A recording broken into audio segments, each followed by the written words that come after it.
Buenos días, hoy es martes 20 de octubre del año 2020. Transmitimos desde Cuenca, Patrimonio Cultural de la Humanidad. A esta hora estamos saludando y dando la más cordial bienvenida al magíster Josué Vega Medina, ahora ex director general de Planificación Territorial. Gracias, Josué, por aceptar la invitación. Los cuencanos estamos sumamente preocupados, ¿no? La opinión pública por lo que está sucediendo en la administración municipal.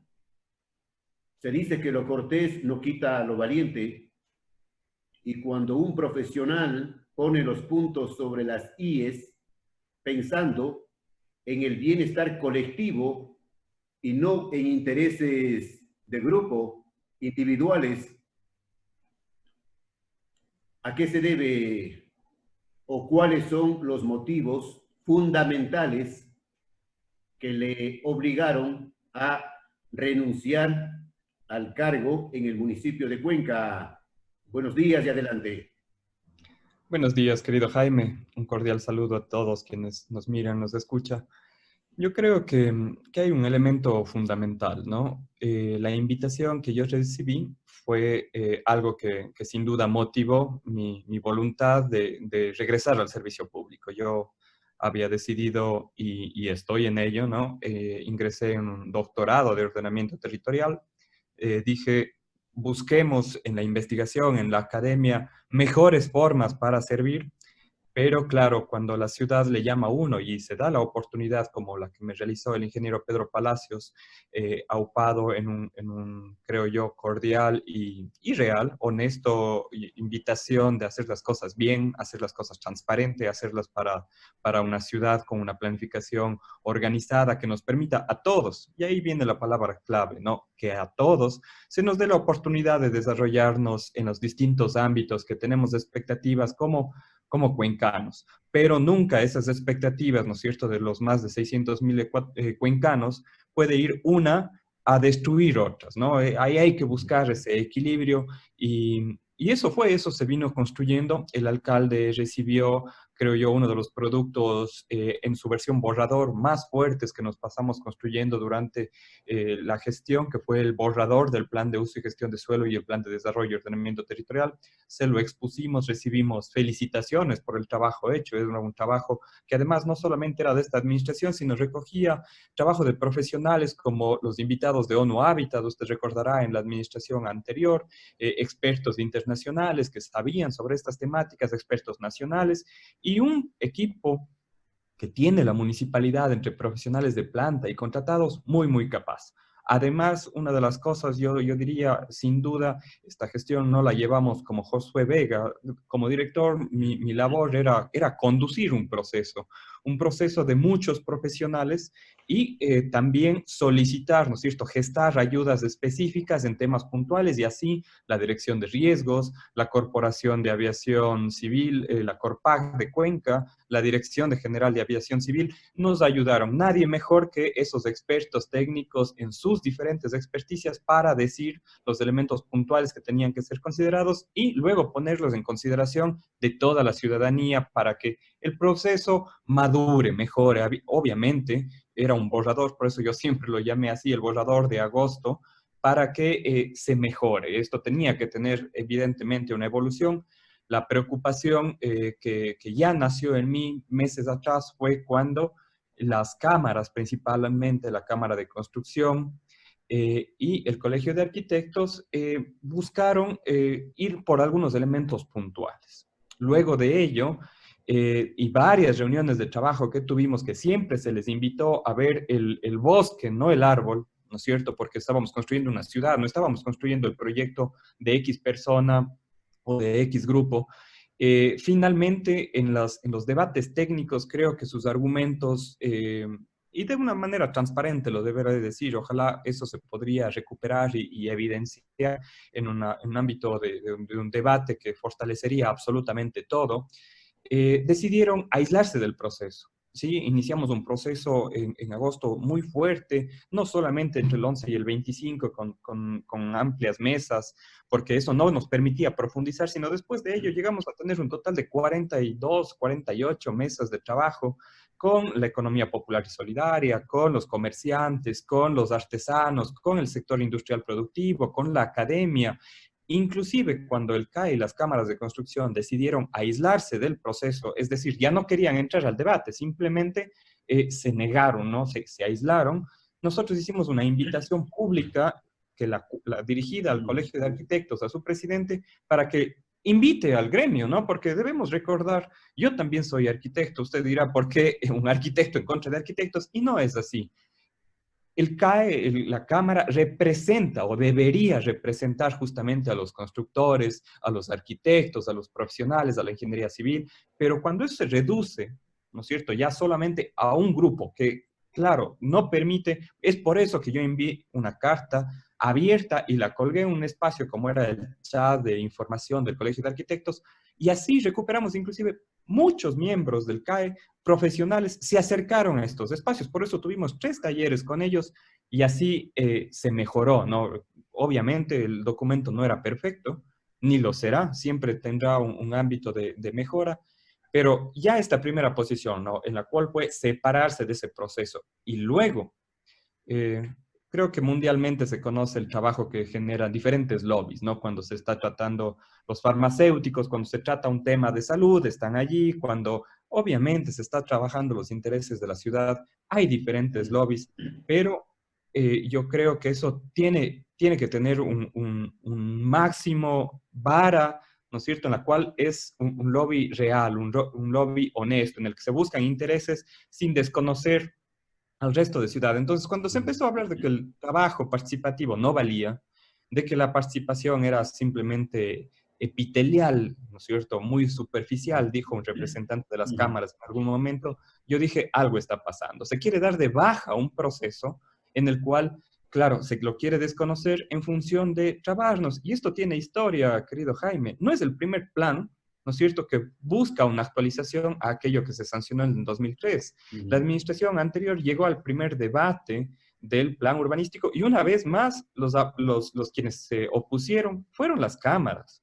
Y eso habla de una sintonía, ¿no?, con desbaratar, destruir aquellos procesos colectivos de ciudad en función de que mi poder de representación me permite parar ciertas cosas. Y eso es lamentable y ahí al ver que además la administración tomó la decisión de ir por ese camino, finalmente yo dije, ese no es un camino por el cual yo quiero también acompañar en el sendero y prefiero hacerme a un lado y que continúen si es que esa es la visión que la administración propone. Planes, arquitecto, que le cuestan mucho dinero a Cuenca, dinero de los cuencanos, tiempo, personal, equipos, y que luego pretenden por intereses personales echarle al tacho de la basura. Hemos pagado los cuencanos las consecuencias de esas desplanificaciones. Ahí están los trigales, ahí está la Jaime Roldós. Entonces, una cosa es lo que se dice en la teoría y otra muy diferente lo que se hace en la práctica. Así es. Lo que usted toca es clave, querido Jaime. Nosotros tenemos una ordenanza del año 2003 que sanciona el plan del 98, si no estoy mal, pero claro, eso requiere una actualización y creo que eso hay una coincidencia absoluta. Sin embargo, cuando se boicotean, usaré esa palabra un tanto fuerte, ciertos procesos, parece que estamos más cómodos en seguir trabajando con esa norma siempre y cuando se permita transgredirla de una manera que muchas veces, y yo lo he señalado, yo documentalmente he probado que hay ciertos beneficios que se les dan a ciertos actores que están fuera de la norma. Y claro, mi ámbito de trabajo administrativo en ese entonces como director de planificación era transmitirlo a talento humano, decir aquí documentalmente y técnicamente yo puedo demostrar que hay una falta, un error manifiesto, ¿no es cierto?, al cumplimiento de una norma y que ese funcionario, ese técnico que dio paso a que esas cosas se hagan de manera incorrecta, sean sancionados. Pero yo no tengo incidencia en los exteriores, yo no tengo incidencia en los profesionales justamente que actúan. Y así yo en su momento lo transmití hacia el CAE y ahí una vez más me tuve una respuesta un tanto que desilusiona.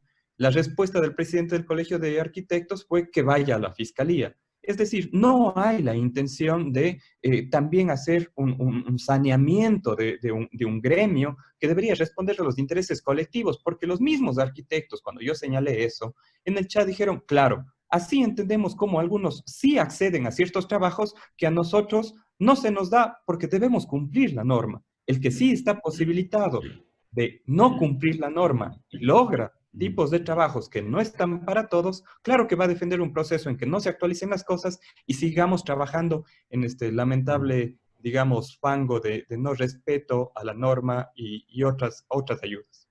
Lamentable fango, bien dicho. Usted dice en un documento que es muy grave lo que pasa o quieren que ocurra en Ricaurte.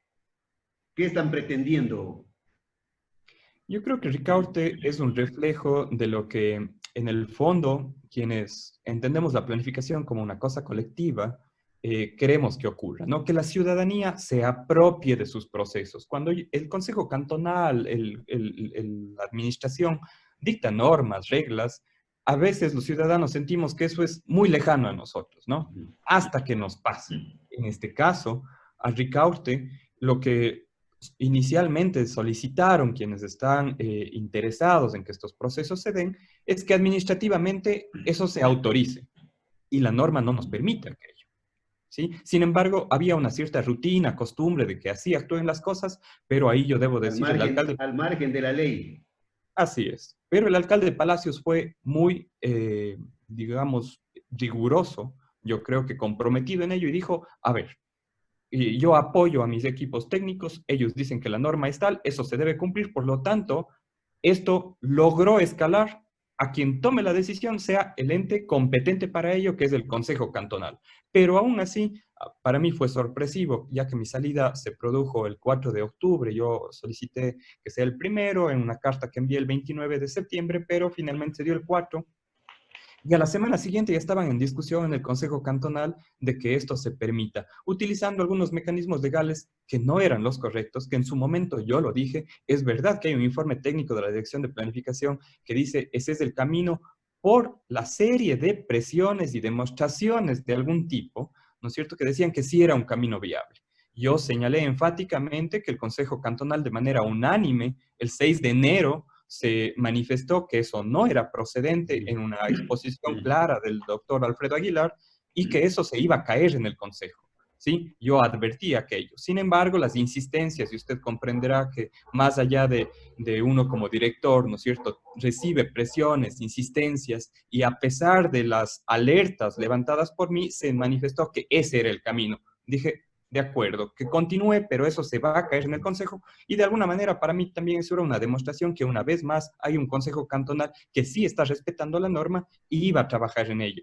Pero lo que está fundamentalmente en la base de esto, más allá de la norma y de la técnica, es una empresa que quiere hacer una ampliación de su zona industrial frente a los intereses de una colectividad, de una ciudadanía que aprobó una ordenanza en el año 2012 para Ricaurte y que ahora al parecer ya requiere cambio. Y requiere cambio muchas veces ni siquiera consultando a los concejales ni a la gente, sino ojalá se pueda firmar en una oficina chiquitita con las decisiones de 2 o 3 personas, y eso sin duda yo creo que los ciudadanos, y esa es la intención de lo que debe ser la planificación, que los ciudadanos tengan herramientas de decir, no, eso me hace daño, por favor consideren que nosotros no queremos oler a plásticos todos los días, queremos dormir a las 6 de la mañana sin tener un camión que suelte el freno de aire y que me despierte a mi hijo, esas cosas que son tan sencillas, ¿no es cierto? Que sí lo sentimos los ciudadanos del día a día, pero que la norma puede cambiarlo y que lamentablemente a veces se lo busca, se lo realice sin el conocimiento de esa gente que finalmente va a ser afectada. Su renuncia, arquitecto, ha sido voluntaria. Ha salido con la frente en alto, por la puerta ancha y no por el patio de atrás, puntualizando, poniendo los puntos sobre las IES, defendiendo los intereses de 600.000 habitantes de esta cuenca patrimonial. En Cuenca, arquitecto, desde 1996, ojo, con el candidato a la alcaldía, arquitecto Fernando Cordero, personaje de ingrata recordación para los cuencanos y ecuatorianos, ojo,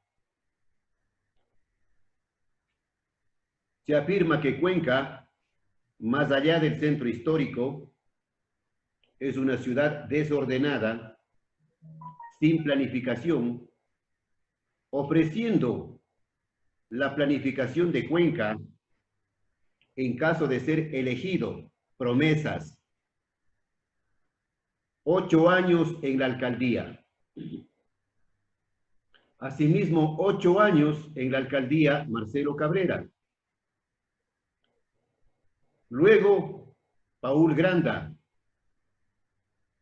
Y año y medio ya, el ingeniero Pedro Palacios Ullauri, y Cuenca sigue sin planificación urbana.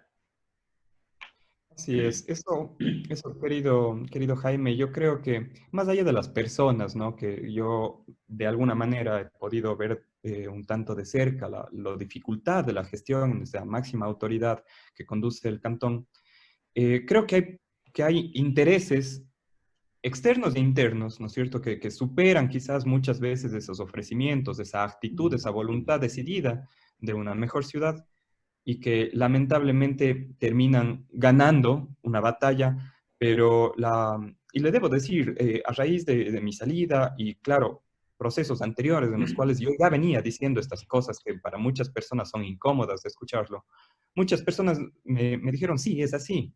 Y ahora estamos organizándonos porque lo que buscamos es que esto llegue hasta la ciudadanía y un alcalde que quiera hacer ver las cosas que también tenga un respaldo de la ciudadanía, porque lamentablemente creo yo, y por eso digo, creo que supera a las personas.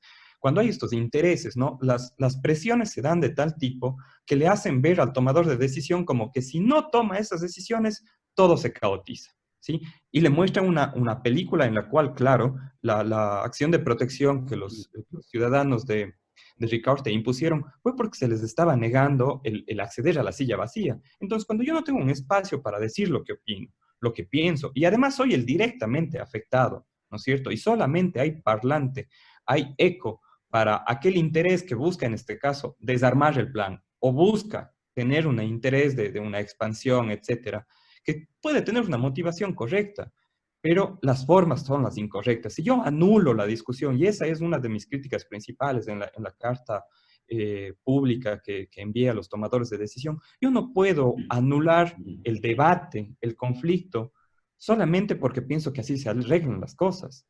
El debate, la dificultad, la problemática está allí, hay que tocarla, hay que ponerla sobre la mesa y finalmente, claro, el Consejo Cantonal tomará finalmente las decisiones, pero otra cosa es que tomen decisiones con algunas personas o actores callados, obligados a callar o que no se les dan los espacios. Esas decisiones, arquitecto, deben ser respetadas al pie de la letra. Vea lo que pasó en la laguna de Yincocha. Tristemente, no. Crearon ordenanzas y al mismo tiempo estamos Así es. viviendo y pagando las consecuencias de esas actitudes. Imagínese, querido Jaime, y Lincocha con lo visible que fue, ¿no es cierto? Pero tenemos cientos de Lincocha. La dirección de planificación antes de la pandemia, y yo puedo compartir mi agenda con cualquiera que lo necesite, porque sí deben de ser las cosas públicas. Yo tenía diariamente visitas, 2, 3 profesionales, ciudadanos, pero habían algunos que sistemáticamente visitaban, ¿no? Cada 3 semanas estaban allí para, de alguna manera, decir, esto es lo que queremos lograr, esto es lo que queremos de su parte, y claro, más allá de que si estaba o no en norma. Entonces, esas presiones, cuando uno muestra una actitud de que es equidista, es para todos, digamos, no hay prioridades, se respeta la norma, es el Consejo Cantonal el que debe cambiar esas cosas en caso de que se deban cambiar. claro, a algunos les molesta, ¿no? A personas les incomoda y claro, lo más fácil es hacer la presión inmensa que se pueda para que un director de planificación se fatigue, se canse. Inclusive, yo debo decir, en el ámbito personal, la familia también dice, bueno, ya abandona aquello, ¿no? O sea, ¿por qué estás frenteando algo todos los días con gente que déjales que la ciudad se caotice?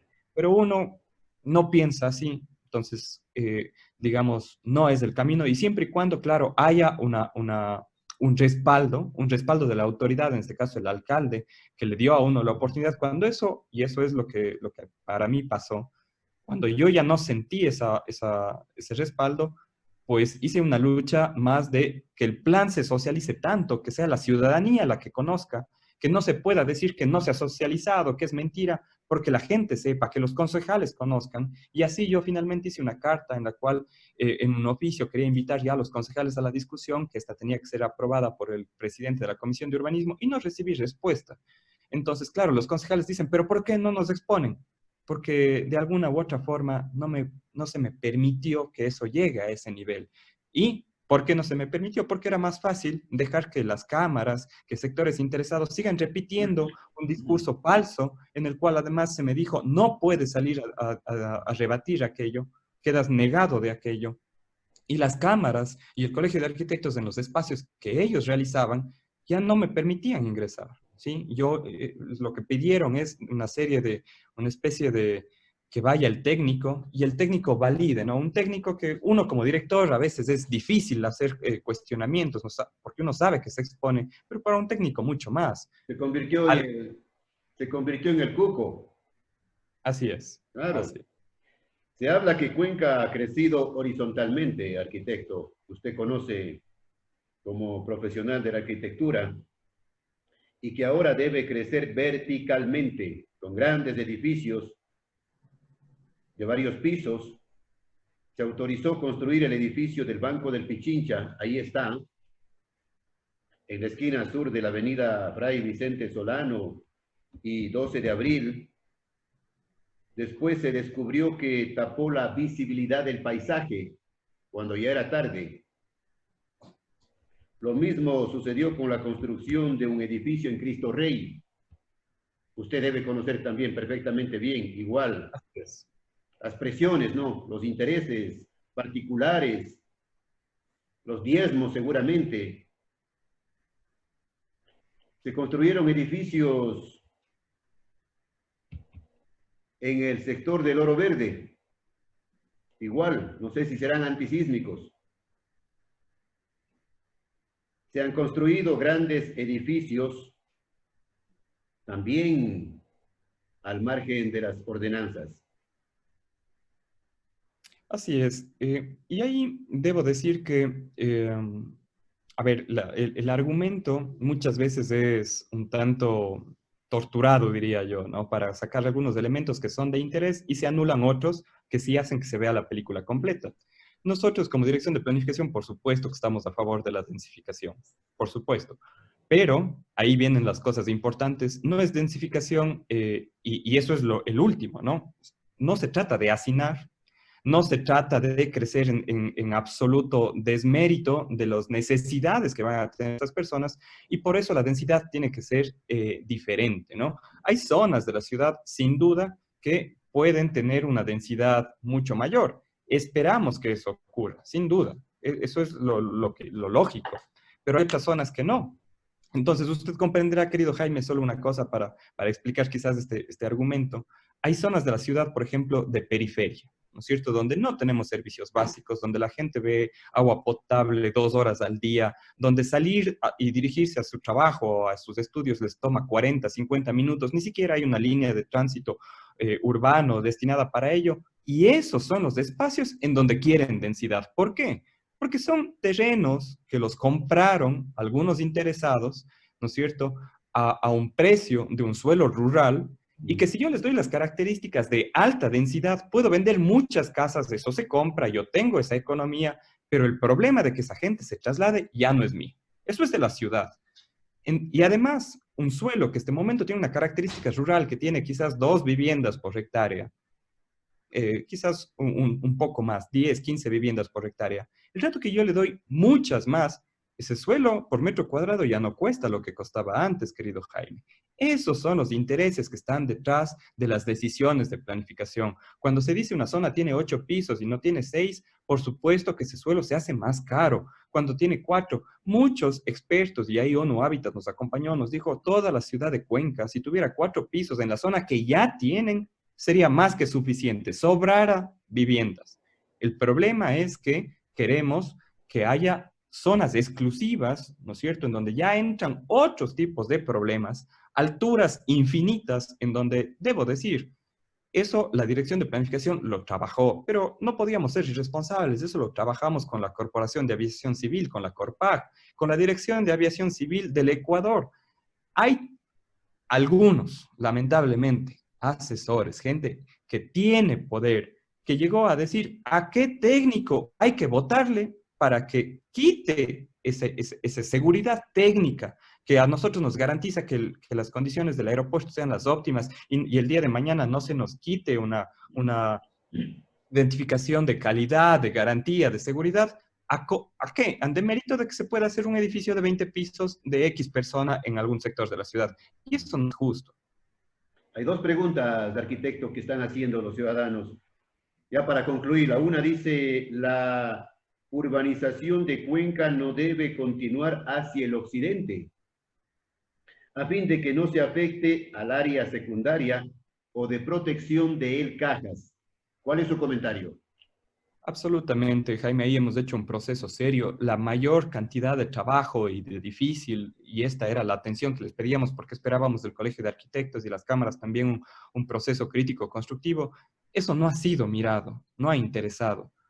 Nosotros tenemos problemas de soberanía alimentaria, tenemos problemas, el referéndum por el agua, ¿no es cierto? Es ya una muestra de la preocupación que tienen los cuencanos por proteger sus recursos hídricos. Pero cuando, claro, la urbanización, la casa, se la busca hacer en zonas agroproductivas, ese agro se mueve hacia zonas forestales, las zonas forestales desaparecen, las zonas de conservación, y la zona de conservación ya no se va a ningún lado. Eso simplemente desaparece. Entonces, cuando hablamos de un constructo que el alcalde además lo supo explicar muy bien, ¿no? De tener una mirada integral que no solamente es la minería, estas son las acciones que dan cuenta de que eso tiene que ser integral.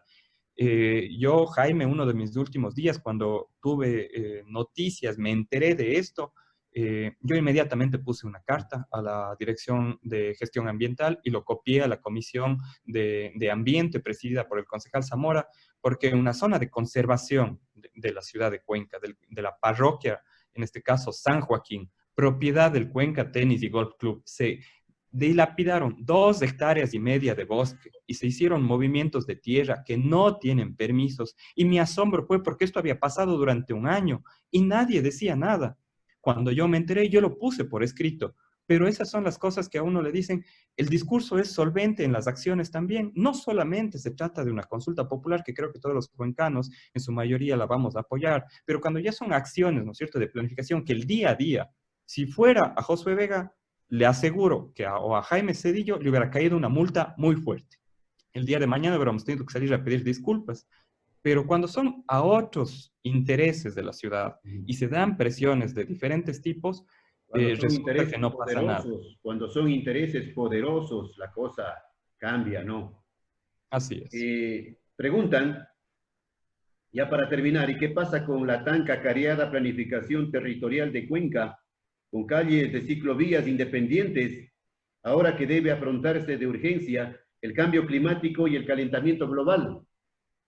Ese también ha sido una de las preocupaciones importantes que hemos tenido como dirección de planificación. Nuestra obligación es una mirada integral. Hay algunos elementos que tienen que ser profundizados en planes sectoriales, como es el plan de movilidad y espacio público, y ahí estas ciclovías son un eje importante, pero yo iría un poco más allá en un tema que usted acaba de tocar, Jaime. Una vez más, ¿no es cierto? Es bonito decir el discurso del cambio climático, ¿no es cierto? Que tenemos que prepararnos. Suena hermoso que los objetivos de desarrollo del milenio de ONU Habitat y todo, el etcétera que podamos colocar ahí.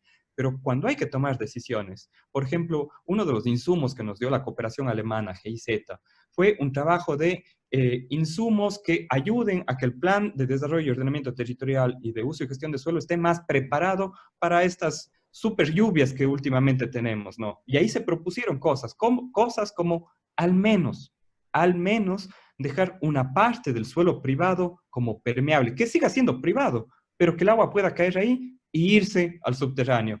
Los constructores, y hablo no del general de los constructores, no todos construyen edificios de 20 pisos, querido Jaime, hay pocos, ¿no es cierto? Dijeron, no, es que nuestros sótanos tenemos que poder hacerlos, es que tenemos que tener, claro, y la Paucarbamba se nos inundó hace un mes. Ujú. Cuando un funcionario público tiene clara la norma y se preparó para el cargo que ejerce, solo hay que agregarle un par de ingredientes importantísimos para tomar las decisiones correctas. Honestidad, ha dicho usted, claramente con mayúsculas, y lealtad hacia la gente a la que sirve y no a quien le dio tal o cual cargo. Felicitaciones por la posición frontal, por ese deseo de servir a Cuenca y no servirse por un sueldo, agachar la cabeza. Gracias, arquitecto. Muchas gracias, Jaime. Realmente este y otros espacios, porque, digamos, esto ha sido un detonante para que mucha gente exprese también su malestar y nos estamos organizando. Queremos que la ciudadanía sea quien forma parte del plan, defienda. Sí, sabemos que hay gremios, sabremos que hay cámaras y muchos de esos gremios y cámaras están llenos también de gente honesta, industriales, productores, constructores, profesionales a carta cabal. Pero, ¿qué es lo que nos está pasando cuando nuestros representantes, y hablo como arquitecto, ¿no? Solamente se defienden intereses de 8 o 10 y no de todos. Entonces, yo creo que hay que ir más allá y cuando la ciudadanía pueda, yo creo que en un legítimo derecho, exigir que también sean escuchados, así sean chiquitos, que sean escuchados. Y más aún si se llega a una organización, y eso es lo que Ricaurte ha logrado, organizarse. Y ahí esos poderes que buscan hacer las cosas mal hechas, tienen que preocuparse porque la ciudadanía ya no va a ser tan dócil de simplemente ser el que pague los platos rotos. Bien, gracias desde siempre y hasta siempre. Muchas gracias, Jaime. Un lindo día.